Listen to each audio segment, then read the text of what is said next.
Hello and welcome to this bonus emergency episode, whatever you want to call it, of the Terrace Scottish Football Podcast. I am your host, Craig Fowler, and I am joined by Joel Sked. Joel, how's it going?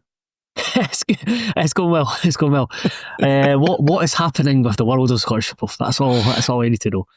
Yes. I put quite well by a lot of people on social media last night that saying that Aberdeen hired somebody who'd stolen a penguin, spent time in jail, died on the pitch once as their new sporting director, and that was nowhere near the biggest story in Scottish football on Monday, was it? No, it wasn't. I also feel sorry for the people who went to bed at 9:30, especially Celtic fans who had a very early night and then woke up to what happened. Yeah, exactly. And what happened was that Brendan Rodgers has left Celtic. He is no longer the Celtic manager. He tendered his resignation on the Monday following the defeat by Hearts, and the Celtic board decided to accept that resignation. So, Joel, I'll kick us off. It's not something that I saw coming because, I mean, it's something you maybe saw coming down the pipeline, but not something I imagined would happen on Monday, the 27th of October, even after Celtic lost consecutive games in the Scottish Premiership, both away from home.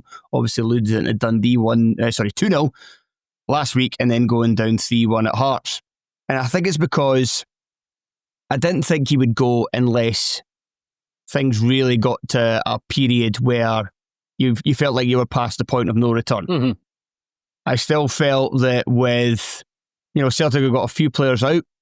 I think it exposes how shockingly thin that squad is for the money they've spent. But there's three of those guys like Iheanacho, Maeda, Alistair Johnson, who are not supposed to be out for a long time. I thought with them coming back, it only being an 8-point deficit, them having lost their last two games, it only being October, I thought he would have had enough faith, and we'll maybe get to kind of reasons why he's maybe decided against it, that they would still come out on top.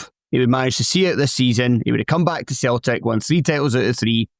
He's clearly not happy with the way things have gone this season, and we'll get to that soon enough. But he would be able to leave at the end of the campaign, head held high. I've won 3 titles out of 3 with Celtic. My, kind of almost invincibility in Scottish football continues. Only the only things he's not won were the League Cup the first season he came back, and then the Scottish Cup last season.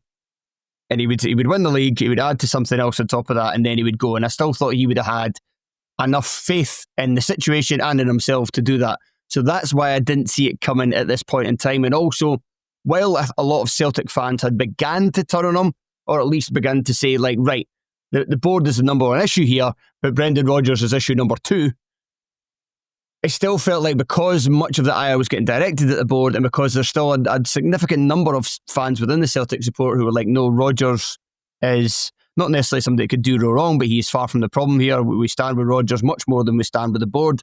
And always, as you see now, things get turned very black and white. The fact that Rodgers has spoken out about the board, not going directly at them, but, talking around speaking that it's quite easy to read between the lines as to what he's talking about, that he's not been kind of happy as well.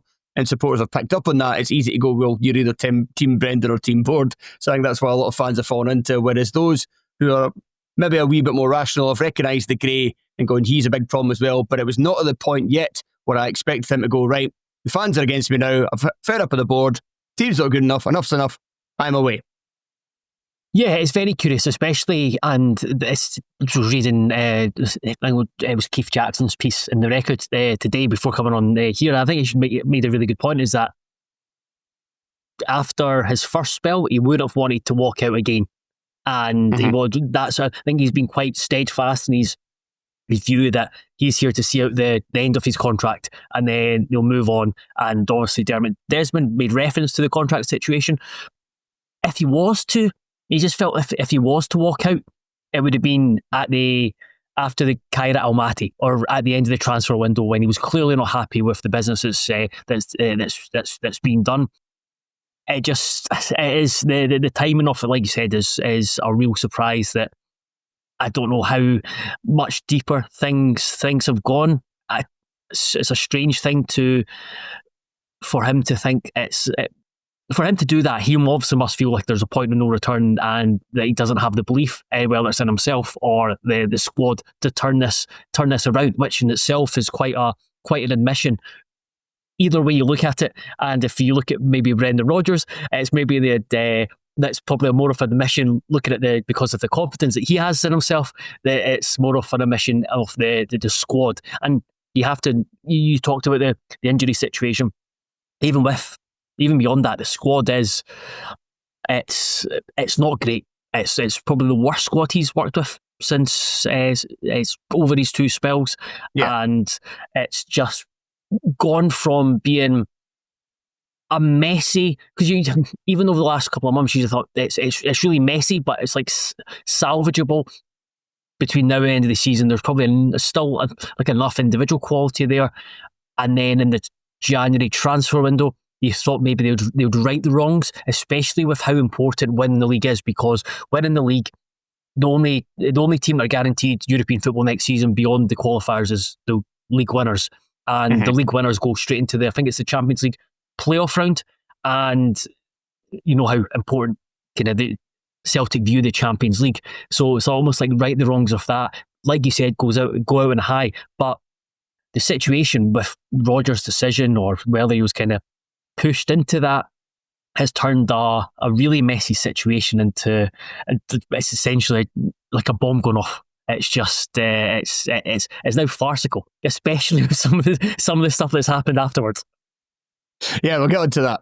So yeah, just to go back to Rodgers and then kind of what he was thinking. So often we've had on the podcast Stevie Din from the Gig Pod, the Glasgow is Green podcast, and as he has said the last couple of times he's been on, Brendan Rodgers is in the Brendan Rodgers business. Yes. So I was trying to put myself in the mind of Brendan Rodgers after Sunday's game, thinking what was he weighing up, what was he thinking?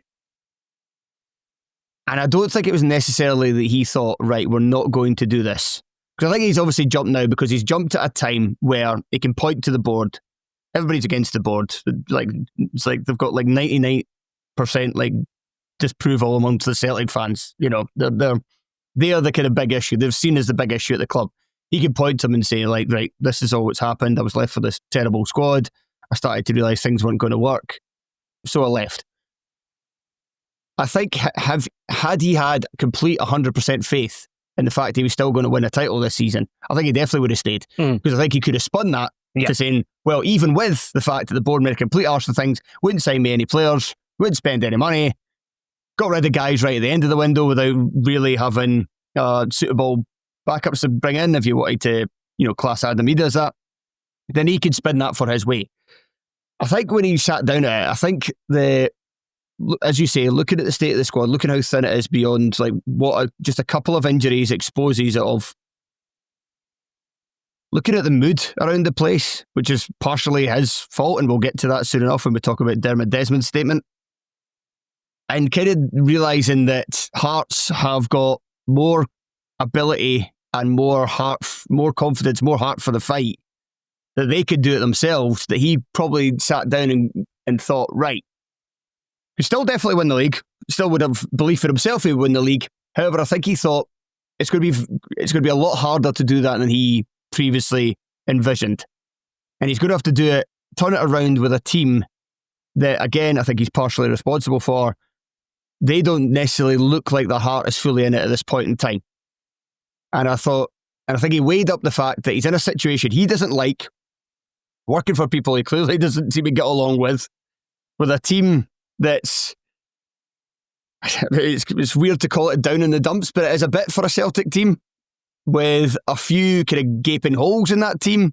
And I think he realised he would have to work very hard to then turn it around and to win the title this season and to come out of that triumphant, as opposed to walk away now, point the fingers at the board and take some time out of the game and go again from there. And when it comes to Rodgers and where he's going to go next in his career and how he's standing and his legacy is going to be, I think he saw number 2 as the easiest route out. It was just some of the stuff he said, kind of using hindsight, but seeing his body language at times during the game because we're in the press box rows right behind the Celtic dugout, and its body language was almost one of, at times, kind of resignation, but that was more to do with what he's working with on the pitch. Johnny Kenny was miles off it. And every time, like, Celtic just couldn't get the ball and hold up in the final third. And every time it kind of went and broke down, he would kind of turn, kind of a couple of strides, and then he was just kind of looking down at the ground as if to say, what can I do here? Yeah. So, that was the news that came out initially. It was then soon followed by a statement from Celtic's majority shareholder, Dermot Desmond. Kind of majority. He's got the most shares. Yes. He's not a majority shareholder. He owns like 34%.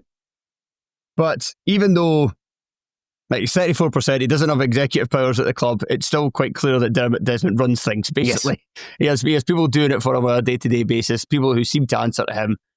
And yeah, he came out with a statement that we're not going to read all of it because it was so big, but I think he's right in some aspects of it, but he's clearly wrong in others, or clearly just trying to use this to deflect blame from the board, and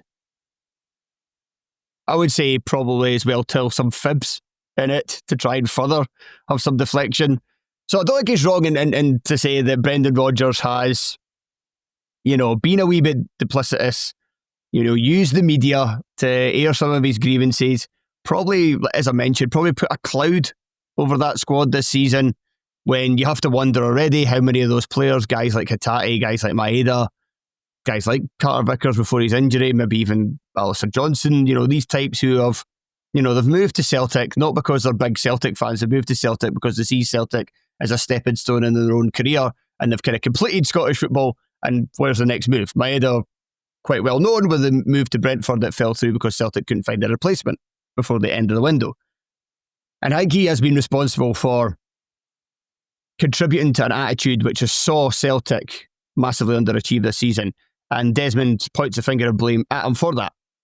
But he also says things like, he blames Rodgers for the intensity of criticism of the board being as high as it is. He says Rodgers endorsed every single signing. He says it's Rodgers, not the model or structure, which is to blame for the failures of the club. But these are things that it's not Brendan Rodgers who has criticised the board for this. It's past Celtic managers as well, and a criticism of the support for years. The fact that they signed too many of these players, that the ones that kind of Rodgers intimated were not his signings in terms of the kind of latest players. Shin Tamada, and I forget the name of the centre-half, the kind of players that came over from Asia for the usual kind of Celtic transfer fee of between £1 million and £2.5 million. These deals have been done for years. Ange Postecoglou complained before about how much they dragged their heels for bringing players in. That's to do with the kind of the structure of the club as well. So these are all things that have existed before Brendan Rodgers. Brendan Rodgers, 1.0 and Brendan Rodgers 2.0, they've existed before, they'll exist after him. So while Desmond, I think, made some points that are probably accurate, it was also very much self-serving at the same time. It was, see, if I put myself in the shoes of a Celtic fan, I would be reading that as a Celtic fan and be raging, because it's taken this for Dermot Desmond to speak to the fans. Yeah. And then looking at it's a very funny statement, but then looking at it, he never once apologises for the state that Celtic are in.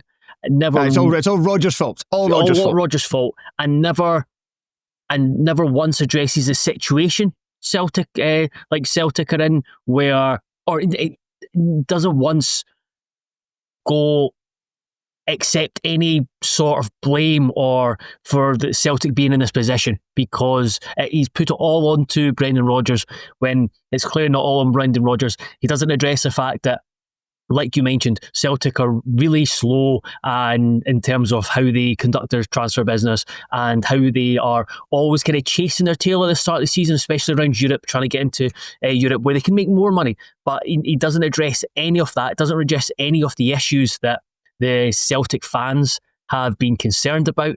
But it's all deflected onto Rodgers, and we talked about kind of Rodgers looking after number one in self-preservation. That statement was one of self-preservation, whether for him or for the board. And then you just look at Dermot Desmond's position. It's just such a weird dynamic at Celtic, and this is a club who see themselves as the biggest in Scotland. They see themselves as a giant of European football. They see themselves as bigger than what they are in Scottish football, but they act so differently to that. They don't seem to, and this goes from top to down different levels of the club, where they just think this isn't how Celtic should operate, where they've got this guy who calls the shots, even though he's not like, I think it was like he talked about executive, he's got no like executive power, but it's, he is clearly the most powerful person at the club. And it's just it's a baffling way for a football club of like Celtic's size and Celtic's ambition to operate. And that's what kind of stood out for me from the, after kind of laughing at some of the stuff they put in regarding Rodgers,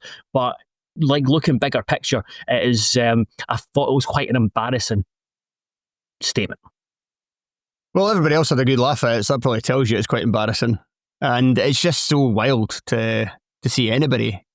And it might not be on the board or whatever, but obviously he's seen as such an important figure in the background at Celtic. And I mean, short of Vladimir Romanov, when do you ever really remember anybody at a club coming out and just absolutely going through your former manager for his conduct? Like, it's usually even, I mean, most of the times it's not usually stuff that plays out in public, but even when managers of their conduct has been poor, like, you never really see anything. It's just usually the thank you for your service, thank you for doing everything you did, all the best in the future, we will now look for a replacement, we will update fans in due course, and that's it.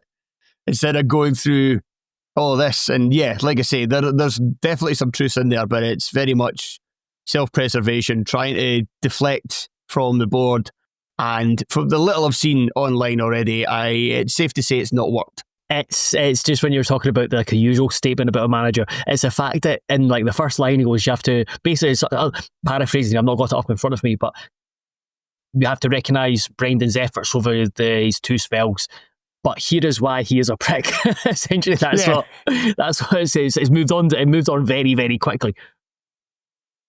So, and speaking of moving on quickly, Celtic announced with the statement that Rodgers was leaving that he would be replaced on an interim basis by Martin O'Neill and Shaun Maloney. Now, Joe. Wow.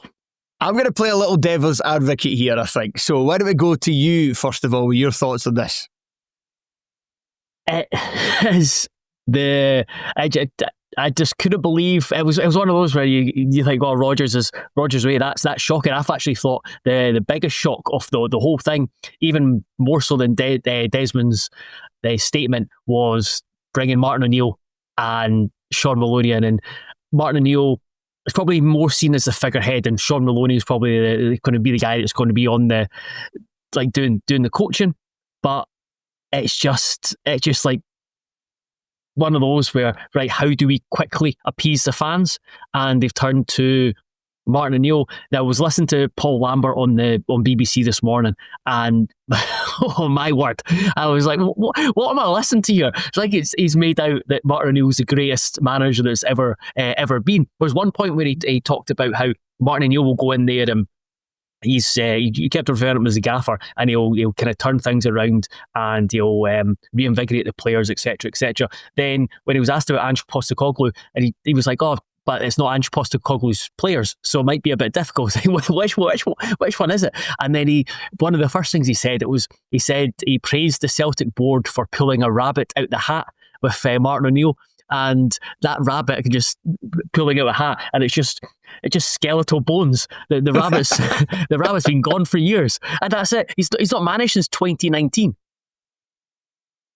Yeah, it's a bit strange.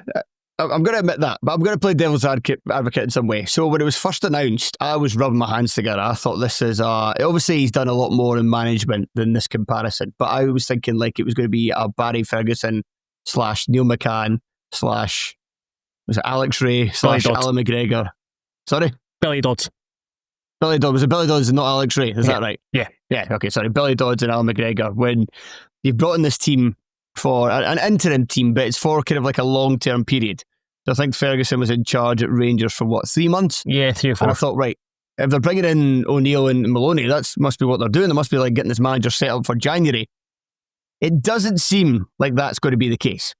So, yeah, you're right in everything you say. He's not managed since 2019. The last time he'd done a particularly great job, I think, in club football would have been a long time ago with Aston Villa. And there's several other kind of... he said recently he doesn't really believe in XG, which is probably not good for a manager in the modern era. But I assumed it was going to be... I assumed it was going to carry on for a while, because otherwise what's the point in bringing them in? Why not just give the job to John Kennedy? But it's since been announced that Kennedy, along with a lot of this backroom staff, have also been let go as well. So obviously they didn't... I think Gavin Strachan's one of the few leftovers. Obviously they didn't fancy giving him or one of these other guys who's going to be very inexperienced the job for 2, 3, 4, 5, however many games before it takes them to make an appointment with also, not only an important league game or 2 or 3 coming up in order to make up the gap on Hearts if Hearts do stumble over the next few games, but also the League Cup semi-final against Rangers. So I can actually now see why they've gone to somebody in the interim, because they're looking and saying, right, we don't have the experience on our bench to take us forward, because, they could have given it to Kennedy and then told him to piss off once a new manager arrived. But that's probably not an ideal situation as well. You don't want Kennedy, maybe getting whispers that he's about to be out the door soon as well, or even wondering whether he's maybe going to lose his job with whoever comes in next, whether they're going to bring in their own assistant, etc. So I think they've cleaned house and they've brought in, and it kind of makes sense, the pairing and the fact that you've got somebody who knows the modern game quite well, but has not been great as a manager, but is quite well respected as a coach, in Shaun Maloney. Worked for the Belgian national team. Clearly somebody with a mind for playing football a certain style. Hasn't worked out at Hibs. Hasn't worked out at Wigan. And then they've placed him alongside a figurehead that they think, right, if we get Maloney to set up the team, and then we just get this figurehead, the guy with a bit of experience in the game, bit of gravitas, bit of being old and not giving a fuck, who could maybe just kind of G up the players. So I think the two of them together, as ridiculous as it seemed on paper to start with, I think there is a part of it that does now make sense to me. Whether it'll work or not, I think it'll depend on how long it's going to last. I think if they want it to last for any more than a handful of games, and they are in big trouble, I think. But for a short-term solution, I don't think it's as bad as a lot of people are pointing and laughing and making it out to be.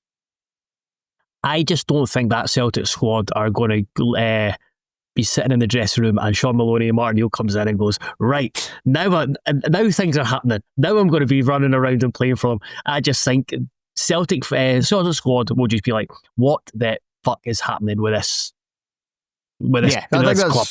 And it feels like a almost desperate move, considering Martin O'Neill was on TalkSport yesterday morning talking up Hearts' chances of, if not winning the league, certainly challenging for the title, and being critical of Celtic, understandably so, because they very much deserve criticism, and having a pop at Rangers as well. And then just how quickly it changed.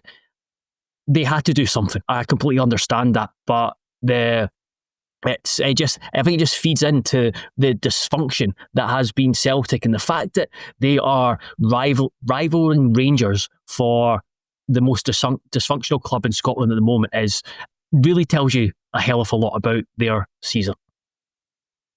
So, I mean, we could talk about who would be the manager next. I mean, it's a lot of names I'm not entirely familiar with who are kind of getting thrown out already because they've had success in England, and I don't really watch English football anymore. I know that you don't really keep up to all that closely as well, but there is one name.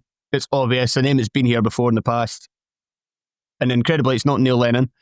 It is Ange Postecoglou. He's obviously out of work, having been sacked by Nottingham Forest after whatever it was, 8 games, and the question is, would he come back? If he comes back, is that exactly what Celtic needs? I think, well, yeah. I definitely disagree with Paul Lambert saying there's not his players. I think if you look through that team, you've got, just starting from the back, you've got, obviously Carter Vickers is out for the rest of the season, so wouldn't include him, but Ralston played very well under him. Johnson obviously played well under him. Scales.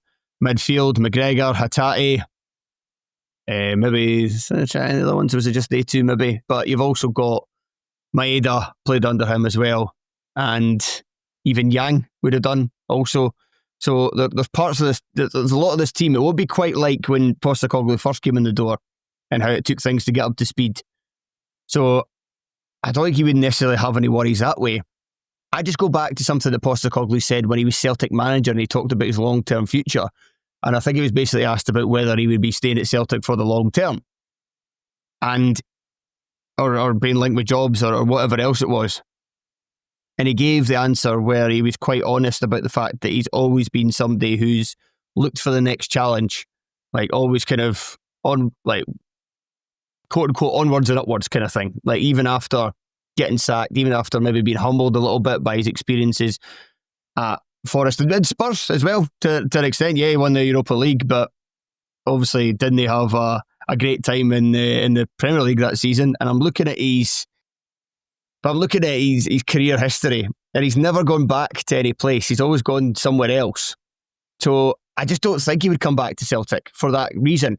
I think he'll wait a bit, let the Forest thing almost become like a kind of like a lucid dream in the minds of prospective chairmen who may want to hire him for their club, and use that Europa League win to get himself a pretty good, pretty well playing, pretty much a prestigious role in a team in Europe. I don't think he would come back to Celtic, but would I be surprised?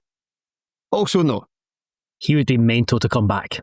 I think he's got his next decision's a big one after the Nottingham Forest, and clubs will look at the fact that Nottingham Forest are a basket case with their owner, so there is that to take into account. But it's a rubbish situation to go in at Celtic. Just need to look at the squad, and like you said, there's some gaping holes in that squad. There are injuries to consider. There's the feeling around the club. It's a completely different situation to go into than he did before. And if I was him, I'd be steering way clear of that, just thinking I'll bide my time to go in somewhere else. And that's where it's going to be very difficult for Celtic to find the right person to go in there, because they need someone who's going to produce a quick fix, but also someone who is strong enough character like Postecoglou to go in and handle it, but also kind of look to the future and rebuild what is a squad that has numerous issues and off the field a lack of connection or alignment between all areas of this club. Right, we should stop burying the lead and get to the most important part of this podcast. What does this say for Hearts' title challenge? It's one of those where every single day something better happens for Hearts. Sometimes they're not playing, sometimes it's not anything directly related to Hearts, but something happens like, oh, okay, that's good news. Alex Gogic being suspended on Saturday, beating Celtic on the Sunday, Celtic going into disarray on the Monday. It's just each day it just helps and helps, and I do think it just Hearts can, McInnes has said it before, concentrate on themselves, the fights with themselves, but the fact is they're in such a good position already in the league, and Celtic and Rangers are having to play catch-up, and it's not playing catch-up where they have got a really strong squad and you're thinking it's only a matter of time before they click and turn into a really good team. They go from one issue to another, disarray, dysfunction, where the longer that continues and there's a lack of alignment and they're not settled, they've not got a settled approach, the better for Hearts. So that should make you worrying about Hibs the most. So I'm a little bit torn on this. So on the one hand, I kind of thought, to what we talked about earlier and what was referenced in Dermot Desmond's statement, that I think Rodgers was quite responsible for the kind of how Celtic have looked in a lot of these games, because they've had their injuries, the squad's not that great, but even earlier in the season when they were kind of fully fit and it was still, starting 11 wise, was still a team that you could think, right, that's the best team by far in the Scottish Premiership, and it should ultimately win the title. And they underachieved even before losing the last two games. They didn't have the best starts to the season, and I felt that was a lot down to Rodgers felt he wasn't being tactically flexible enough, and I felt like his attitude was bringing everything down around him. And yes, obviously the board are liable for that as well, but you often find managers who would be able to cut it off and, keep that separate from the dressing room. But Rodgers, with his constant kind of moping and moaning in press conferences, I think that also spread to the players. So that's a blow, because you kind of want somebody in charge who's miserable to be there, as opposed to a new manager coming in fresh who's going to have real... I mean, it's not like Rodgers wouldn't be motivated to win the title, but it just will be a very different environment with somebody who knows the Celtic board so well and has had to deal with them for years in 2 different spells and is fed up of everything, rather than somebody new, maybe with a wee bit of ignorance is bliss going on, and just, managing to rally the players. And so that's certainly one route it could go down. And then Celtic, who, I know it's not the worst record after 9 games, it's still 5 wins in that. They've had worse starts to league campaigns over the last couple of decades, and they've still gone on to win the title. But there is the other side of it, where they could get the next appointment massively wrong. It doesn't fit the squad at all. It doesn't fit being similar to Russell Martin at Rangers. It just doesn't fit being a manager in Glasgow and all the pressure that comes with it. And things just go from bad to worse. We've seen it before. We've seen it many times in football. It's not a guarantee that changing the manager is going to make things better. So it's certainly an interesting time, an interesting few weeks coming up in the Scottish title race, which I can't believe, because I was refusing to, before this, I was refusing to admit there is a title race. But now you just have to call a spade at this point in time. Because especially if Hearts manage to get through the next 2 or 3 games, say Hearts get through the next 3 games with 7 points, then you just have to start calling it for what it appears to be on paper. You have to forget all the years of evidence to the contrary and say, yeah, this actually might be a thing now. This actually might happen. And that'll depend on a number of things. How the game's going midweek, if Hearts can follow up, because they don't want a situation where, it's after the Lord Mayor show, they beat Celtic, they look, fairly comfortable towards the end of that game and beating Celtic, but you can't follow that up by then losing at St Mirren, missing one of their best players, one of their kind of linchpins in defence. So a huge few days coming up in terms of what Celtic do with their managerial situation and how Hearts follow up that result at Tynecastle. It's like, I understand that the Hearts will encounter a difficult, there'll be difficult moments, and they'll have to kind of show resilience and bounce back ability, etc., etc., etc. But what's giving the most confidence that there's longevity in this for Hearts is, as well as the positives that are at Tynecastle, is the fact that both Celtic and Rangers, I can't see either of those teams going on and winning, putting a string of 10 wins together, 8, 9, 10 wins together in a row. Neither have at the moment a fear factor that I think a lot of other teams will be looking at them as we can take points off them. They can approach them and playing them with confidence rather than concern. And then watching Celtic at the weekend, there was periods in the game where you were like, oh, they are a good side, where McGregor and Hatate just kind of went up a notch and they knocked it about in the rotations in midfield and found space. So they're really, really good. But they offered little in attack. They don't have a number 9, and the defence as well is just, without Johnston, it's there's a drop off. Without Cameron Carter-Vickers, there is a drop off. Kieran Tierney looks a shadow of the player who was at Celtic first time around. I was so surprised with how poor he was at Tynecastle. So it's that where, yes, Celtic will win games. Yes, there is good players there to work with, but there's too many issues there for them to go on the type of run that they have managed over the last few years. Yeah, I think it's important for this Hearts team in their aspirations, their newly found aspirations, that they use this period to try and kind of step on the neck a little bit, to keep winning, and then to further kind of highlight the disarray. Because if they start to stumble, then it's... I think the Hearts players almost need it for themselves as well, to really kind of convince themselves 100%, no, we can actually do this. We can do this. We've got the staying power. We've beaten Celtic, so we've shown that on our day we're better than them, and now we need to show that we can follow that up, continue winning, and then once they do that, then whatever noise is coming out of Glasgow, the East End of Glasgow, and whatever they do with their next manager is not going to matter as much. Then there's not going to be anything that's going to possibly distract them, possibly, put a little bit of pressure on them. Those moments are going to come, but they need to set themselves up for that further down the road by at least getting through the next 3 games. Like I say, at least 7 points. But with 2 of those home games and an away game it's a tricky place for Hearts, but it is winnable. Still should be looking at 9 out of that. Which is, I mean, if you come out, having come off from one international break to the other with 15 points from 15, which included a trip to Rugby Park, home to Celtic, a trip to St Mirren, is very, very impressive. I do think with Celtic and Rangers, I think whoever wins the semi-final will get a massive kick from that, and they'll probably be the one that drives on quicker. Yeah, quite possibly. Quite possibly. Right, I was going to talk about Rodgers' legacy, but I think actually that'll do us, really.